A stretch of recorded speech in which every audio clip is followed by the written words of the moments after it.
With video games becoming more and more complex, there's still something about a retro game that kinda just makes it more fun. But why is that?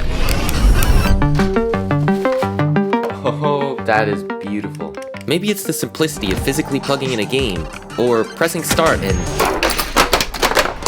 instantly being in a game.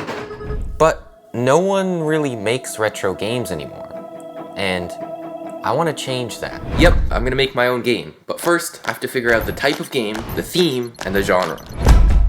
I would love to design and put together my own pinball machine. I made not one, not two, not three, but 4 when I was a kid. The only problem is that some of the pieces and ramps are broken and the flippers don't work, but this is like by far my favorite. And a full-size one would be really cool to have. Oh, okay, no. I want to do something involving retro games. Maybe I could play in the Tetris World Championship. But flights are also expensive, and I'm already flying to a YouTube conference in Dallas later this year. Wait, what if I were to make my own Game Boy game that's playable on a handheld device like this? It's easy to have an idea, but it's not easy to continue with that idea and actually make it into something. So what's the theme? Is it sci-fi or medieval? Maybe there's a spaceship. I do like spaceships.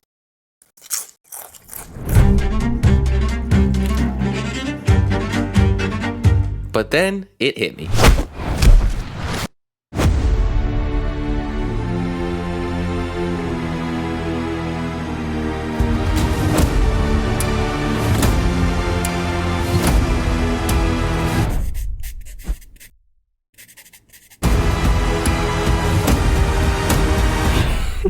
Oh, okay, now go next bit. Okay, so it's gonna be a pirate-themed game, and the main character could be a seagull named Seaford. Oh, wait. But it's no fun if the character can fly. I mean, it sounds fun in theory, but it can be like those water levels in Mario. No one wants to play them. It also doesn't help that I have no idea how I would code that. In fact, I don't know how I'm gonna do any of this, but that's a problem for later. Let me lay out the story first.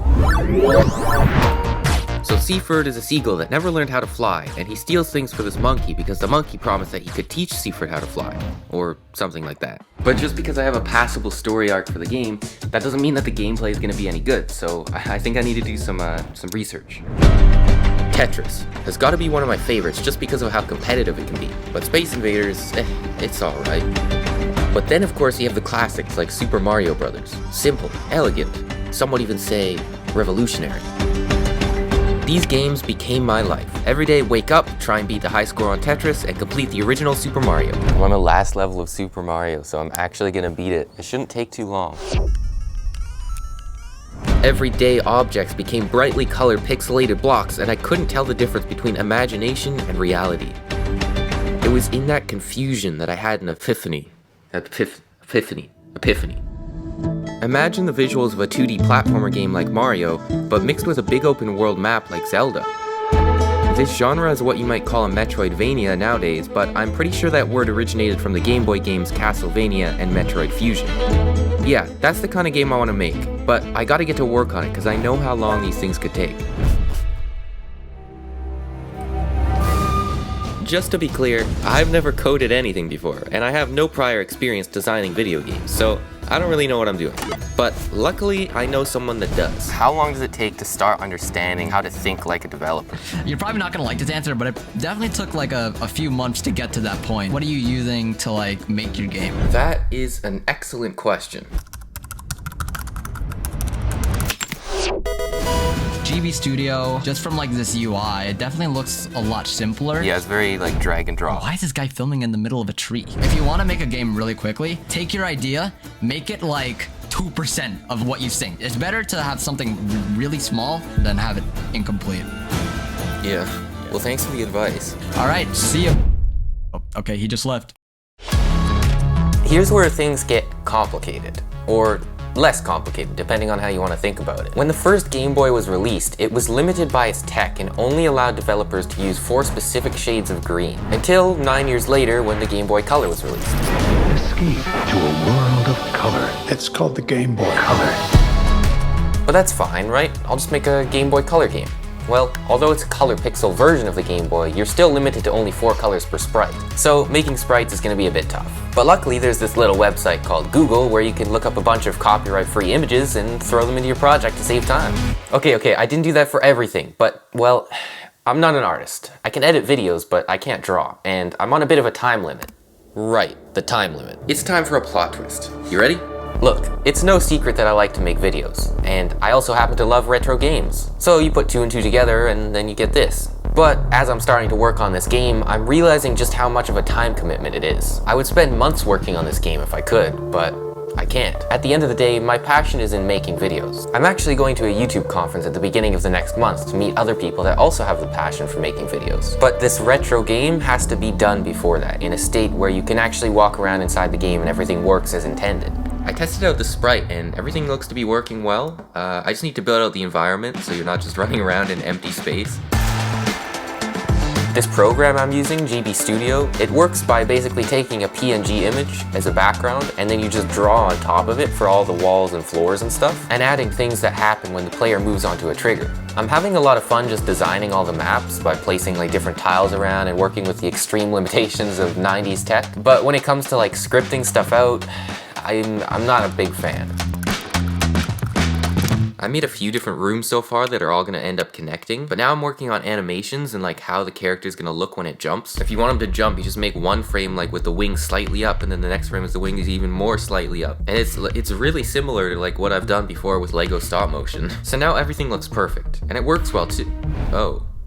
Okay, maybe not everything. There's been more than a few problems along the way, but nothing that can't be easily fixed. At least until I encountered this.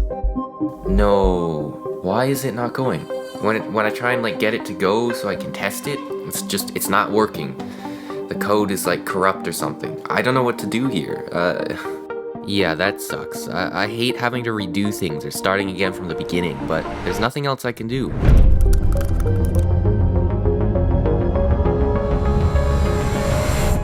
I'm back on track a little bit, and now I'm just starting to make some music that's gonna play on the main opening level. There's this song from the TV show Andor, which is an excellent show by the way, but I feel like this song would be perfect here. Disney, please don't copyright strike me. Oh, it actually works. It actually works. So the company that sent me this super cool retro Game Boy device also sent me my game so far on a cartridge so I can actually play it on physical tech. It looks so much better on this screen too. Like imagine creating something, spending like hours on something and then just seeing it come to life on like a physical device. This is so fun. Like I need to finish this game now. It's August 30th today. I leave for the YouTube conference in 3 days, I think. I really thought I could finish making a video game in a month on my own. But making this video, just working on the game too, has just been probably the most fun I've ever had making a video, even though I didn't actually finish the game yet. It would be cool to come back and have it be even bigger and like try and publish the game to an actual company or something. But for now though, if you want to just try running around in the game environment and like testing everything out, seeing all the secret rooms I built, head over to my Patreon where I've made the game available and check that out. And I'm gonna try and beat Super Mario because I still haven't beaten it. I'm still on the last level.